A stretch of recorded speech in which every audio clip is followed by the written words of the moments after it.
Majeski, obrigada por aceitar esse desafio agora, hein? Obrigado, Fernanda. Bom dia a você, seus ouvintes aí, e espero poder contribuir com alguma coisa. Majeski, por que a gente chega a esse ponto agora, uma guerra nesse momento? Então, assim, para entender essa questão toda, tem que realmente remontar a história, né? Assim, porque a Rússia, historicamente, assim, foi um país imperialista, né? O Império Russo durou muito tempo. Então, assim, lá no passado, a Rússia, o que é hoje a Belarus, né? O que é hoje a Ucrânia e tal, já formaram uma espécie de confederação ou de federação, que inclusive era chamada de Rússia de Kiev, que é a capital da Ucrânia atualmente. Isso. Mas isso foi há 1000 anos atrás, foi por volta do século X aproximadamente, né? De lá para cá, assim, a Ucrânia sempre esteve muito ligada mesmo à Rússia. Se a gente estuda na história, você vai observar que a Ucrânia teve poucos momentos de independência, efetivamente, né, de governo próprio e tal. Mas aí quando chega a União Soviética, em 1922, né, formada oficialmente a União Soviética, e a Ucrânia se transforma em uma dessas 15 repúblicas da então União Soviética. Ali começa depois todo o período da Guerra Fria, né? E a gente conhece bem essa história, a rivalidade entre os Estados Unidos e a antiga União Soviética. Naquele inteirinho da Guerra Fria foram criados blocos militares e áreas de influência, né, dessas duas superpotências. Então, o leste europeu, pegando ali países como Hungria, a antiga Tchecoslováquia, a Polônia, a Bulgária, todos esses países eram área de influência da União Soviética, todos se transformaram em países socialistas também. Naquela ocasião foram criados dois grandes blocos militares de defesa. De um lado, né, do Ocidente, liderado pelos Estados Unidos e potências europeias, se criou a OTAN, e a União Soviética criou o Pacto de Varsóvia, Isso. que tinha o mesmo objetivo, proteger esses grupos de um possível ataque. Então, assim, eles não foram formados efetivamente para atacar, mas para se defender. Quando acabou a União Soviética, imediatamente alguns desses países do Pacto de Varsóvia, porque o Pacto de Varsóvia se desfez, assim como a União Soviética acabou, o Pacto de Varsóvia também.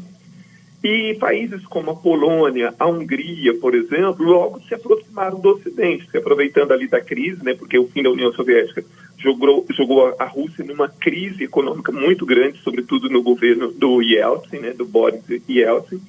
Então, Hungria, Polônia, por exemplo, passaram a fazer parte da União Europeia e da OTAN, assim como as chamadas repúblicas do Báltico, que também faziam parte da União Soviética, né, a Letônia, a Estônia e a Lituânia.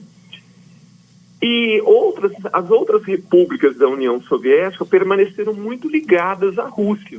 Caso da Ucrânia, Cazaquistão, Moldova, Belarus, né, Tajiquistão, Quirguistão, aquelas repúblicas lá da Ásia Central e tal. Quase todas elas com uma influência muito grande da Rússia, inclusive quando esses países, essas repúblicas se tornaram independentes, a maioria dos governos livres que se formaram eram governos diretamente influenciados pelos russos. Porque a União Soviética ela existia como superpotência, mas o domínio mesmo, o poder de fato, era dos russos, né, sobre tudo isso. Então, nos primeiros anos da existência da Ucrânia como um país independente, o governo ucraniano era dominado pelo governo russo.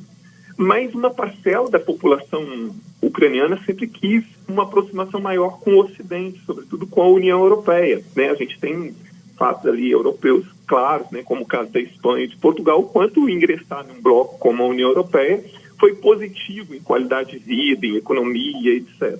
Mas a Rússia sempre protestou muito em relação a isso, porque a Rússia sempre considerou, né, que a Ucrânia é uma área de domínio dela. Então, assim, ela perdeu muito, né, no leste europeu e ela não está disposta mais a perder um território que os russos acham que historicamente é a área de domínio deles, e ao mesmo tempo não querem a Ucrânia membro da União Europeia e principalmente da OTAN, porque isso significaria ver as tropas da OTAN mais próximas da fronteira da Rússia. Da Rússia.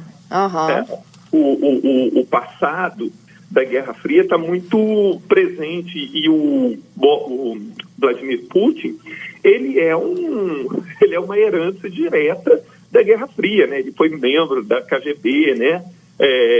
Ele sabe muito sobre a questão, né, da política e dos subterrâneos da política. Ele tem esse passado ligado a isso, né?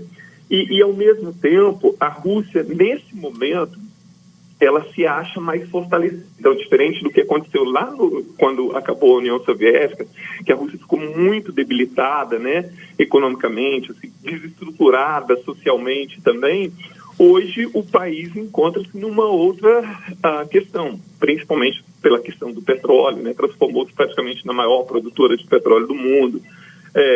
Então, a Rússia vê agora também um certo enfraquecimento dos Estados Unidos, assim, né, com problemas ali internos também e tal.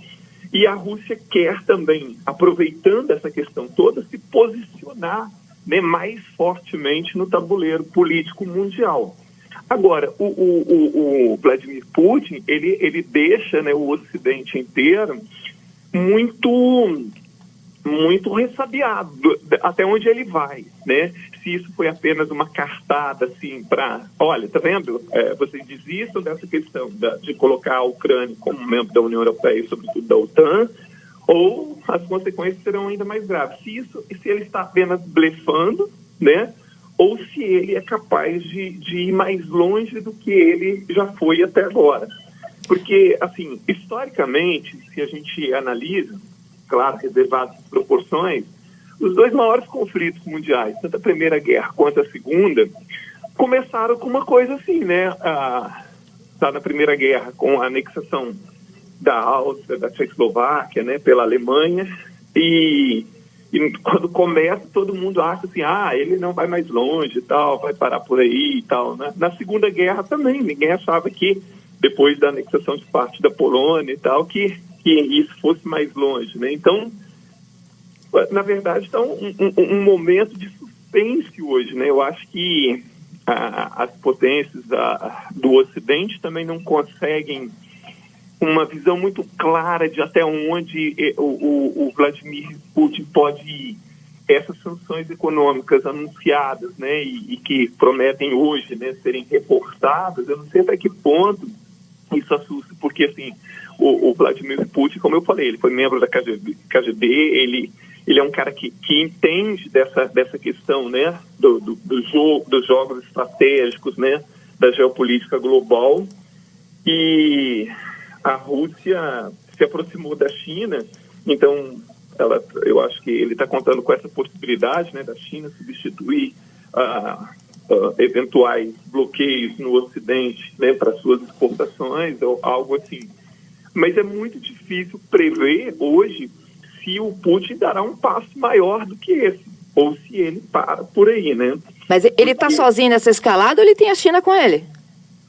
Então, a China tem sido muito modesta, né, assim,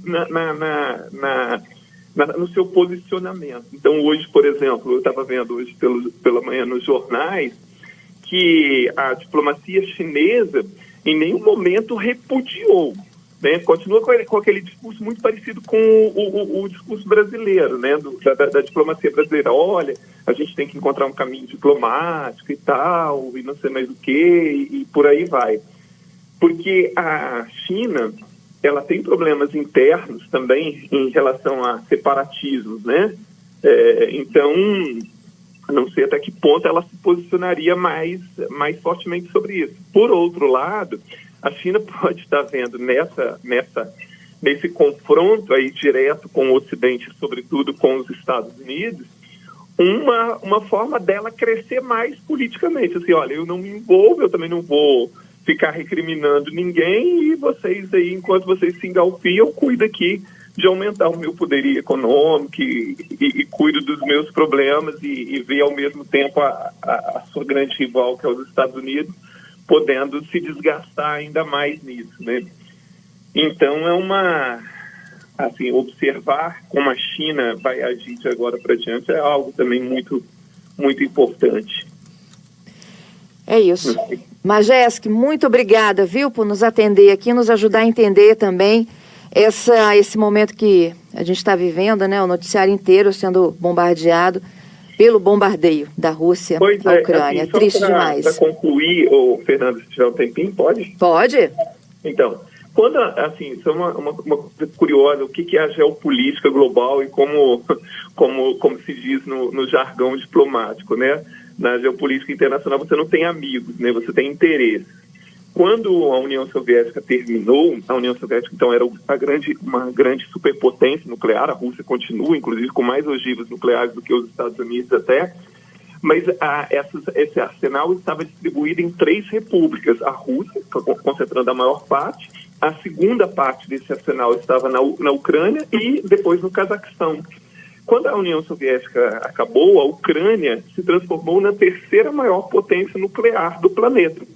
E além de parte da frota da Marinha Soviética está no litoral da Ucrânia também. Em 94, a Ucrânia ela decide entregar esse arsenal para o controle russo com uma promessa de que eles não seriam invadidos, nem importunados e tal. Mas esse acordo me parece que foi muito mais verbal do que qualquer outra coisa, né? Ou seja, se a Ucrânia naquela época tivesse mantido seu arsenal nuclear e sem devolver para a Rússia, ou pelo menos não devolver completamente, provavelmente hoje a história talvez seria outra, né? É verdade. Te agradeço novamente, viu, Majeski? Imagina, estou à disposição. Precisando, estou aqui. Muito obrigada.